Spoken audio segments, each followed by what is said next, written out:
Caracas, Maracay, De riesgos. Seguridad. Gladys en éxitos. Bien, vamos con Andreina Flores. Andreina Flores es periodista venezolana, está en Francia, específicamente en París, y con ella revisar estas protestas muy fuertes contra la reforma de pensiones que impulsó el presidente Macron. ¿Cómo estás, Andreina? Buenas tardes, bienvenida. Para ti, noche. Hola, sí, para mí noches. Hola, ¿cómo estás, Gladys? Siempre es un gusto conversar contigo.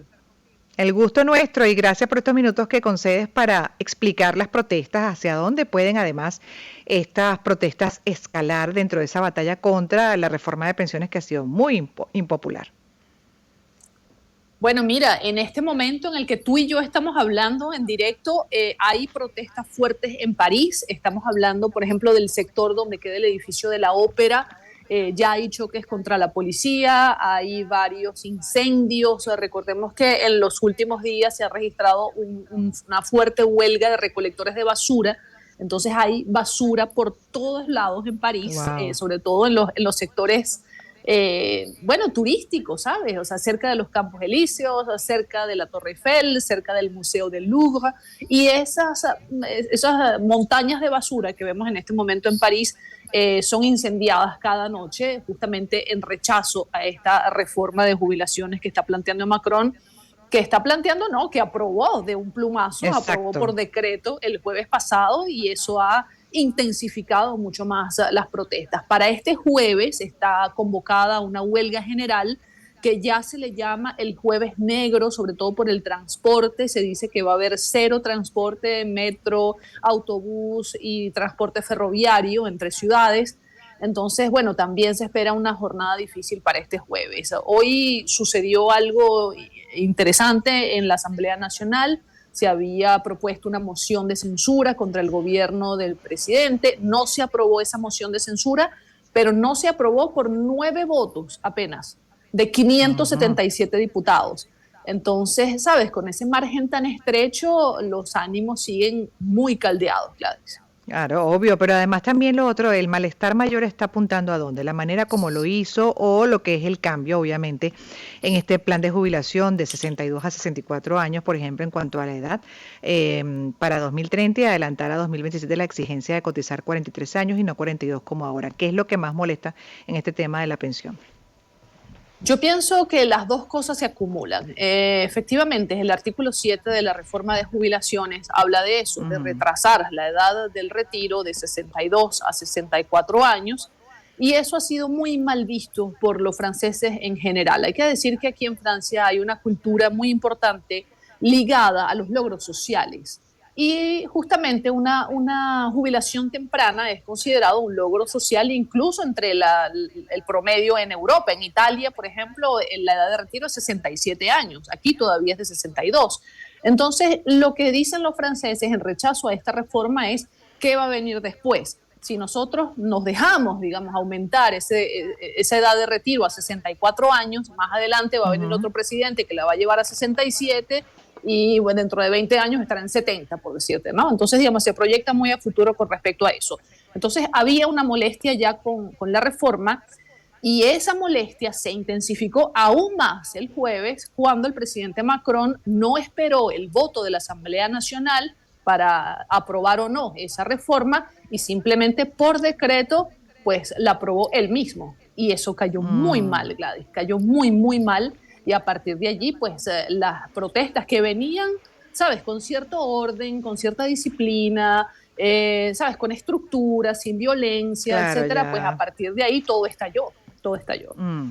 ¿Y cuál es el argumento de Macron para hacer esta reforma?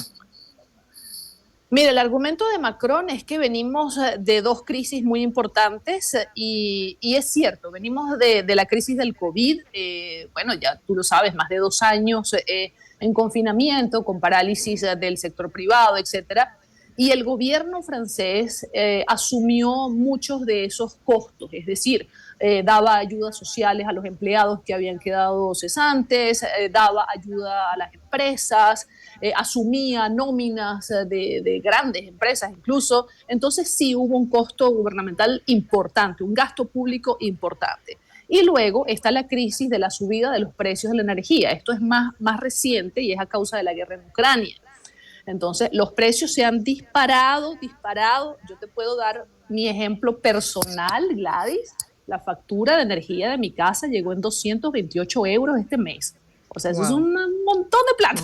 Mucho. Entonces, sí, entonces, claro, así como yo, están, bueno, millones de familias, miles de familias en Francia. Entonces, eso, digamos, tiene repercusiones en el gasto público que trata de ayudar, que trata de solventar ese tipo de crisis, pero dice que le hacen falta 18.000 millones de euros por año y que la manera de conseguir esos 18.000 millones de euros de aquí a 2030, como tú lo decías al principio, es agarrar la plata de las jubilaciones.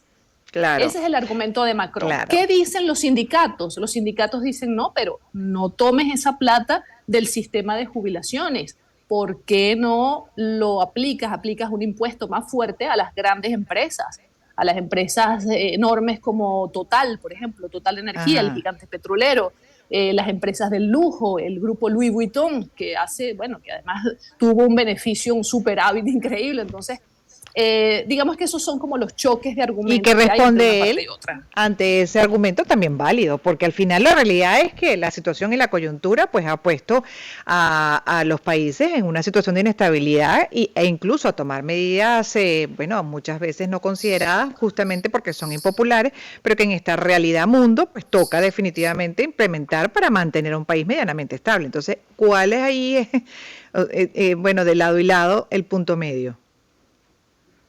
Mira, el punto medio sería modificar la reforma de jubilaciones y llegar, digamos, a un entendimiento entre ambas partes. Yo pienso que el artículo 7 tendría que ser modificado porque es obviamente rechazado por la mayoría de los franceses, tiene aproximadamente un 70% de rechazo, pero yo pienso también que el presidente Macron debe recibir, por ejemplo, a los sindicatos, debe estar un poco más abierto al diálogo y eso no lo ha hecho. En medio de esta crisis que estamos, muchos se preguntan por qué el presidente Macron no sale a dar una locución en televisión y explicar, por ejemplo, las principales líneas de la reforma y por qué utilizó el decreto para aprobarla y cuáles son, ¿sabes?, los aspectos que él defiende, etcétera. O sea, explicar, dar la cara. Y eso no lo ha hecho. Y yo pienso que eso le ha jugado en contra también. Entonces, no ha habido ese diálogo con los sindicatos. No ha habido diálogo, Gladys, no ha habido diálogo. Entonces, eso endurece aún más la protesta y el descontento, sin duda. Obvio, y no tener una comunicación efectiva, como siempre se dice, que explique además bien los problemas, esa realidad y cómo lograr a través de la solidaridad un valor esencial que todo, pues la población pueda sumarse, ¿no? A algo además que sea ganar para todos, de todo punto de vista. De hecho, se están ya pronunciando, por ejemplo, a través de medios de izquierda, de diarios de izquierda, donde enfatizan que él podría salvar. De hecho, leo aquí de Liberación. Es un diario de izquierda, dice: el presidente podría salvar los muebles anunciando que la ley será derogada tras esta adopción antidemocrática, es el término incluso que ya se está utilizando, pero no es propio de él escuchar a los franceses. Eso es grave. Sí, siempre se ha acusado a Macron de ser el presidente de los ricos, se le ha acusado de ser, de no escuchar efectivamente, de estar encerrado en su palacio y de no abrir las puertas para escuchar a su gente. Se le acusa de tener un ego enorme, de comunicarse solamente con los grandes grupos financieros de Francia. En fin, siempre ha habido ese tipo de acusaciones contra él. Pero sí es verdad que en esta ocasión, pues lo que es su estrategia comunicacional ha sido terrible. El hecho de no dar la cara, el hecho de no explicar las cosas, ha enardecido mucho más las protestas. Entonces, se habla de una ley antidemocrática, pues bueno, sí, se puede hablar de eso, pero del otro lado, la primera ministra, que es la única que ha dado la cara en todo esto y que es, bueno, en este momento una de las figuras más odiadas de Francia, dice, por ejemplo, que la reforma fue aprobada en el Senado. Entonces, allí hay un punto, digamos, a favor del gobierno. Se puede hablar de una ley antidemocrática cuando una de las cámaras del Congreso la aprobó, ¿sabes? Entonces, claro, hay como matices en eso de la ley antidemocrática y los argumentos de uno y otro. Pero sí, como Macron también debe hablar, tiene que salir a dar la cara. Como también lo que dices tú y es los argumentos que, bueno, también está asomando, pues, quienes representan a la población y en el caso de los sindicatos, pues, de considerar algún tipo de impuesto para las grandes empresas. Matices también en la solución, no todo para un lado o para el otro. Al final, bueno, el apoyo de toda la población en cada uno de los sectores que hacen vida y que son determinantes para esa estabilidad en el Sí. tiempo dentro de la coyuntura en la que estamos. Gracias, Andreina, por haber estado con nosotros. ¿Ah?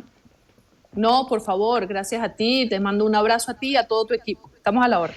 Seguimos revisando Francia, porque esto, como bien dice, esto está en pleno, mientras hablamos Andreina Flores y yo, periodista venezolana que está en París, allá es de noche, allá están las protestas, y cada vez más fuertes en contra de esta reforma de las pensiones, el sistema de jubilación, impuesto además de una manera que todavía generó mayor malestar por parte de la población en la reacción de voceros, por ejemplo, como los sindicatos, y que ha propiciado ya pues una serie de protestas, incluso que rayan dentro de, en algunos casos, de vandalismo, por supuesto, ya hay daños.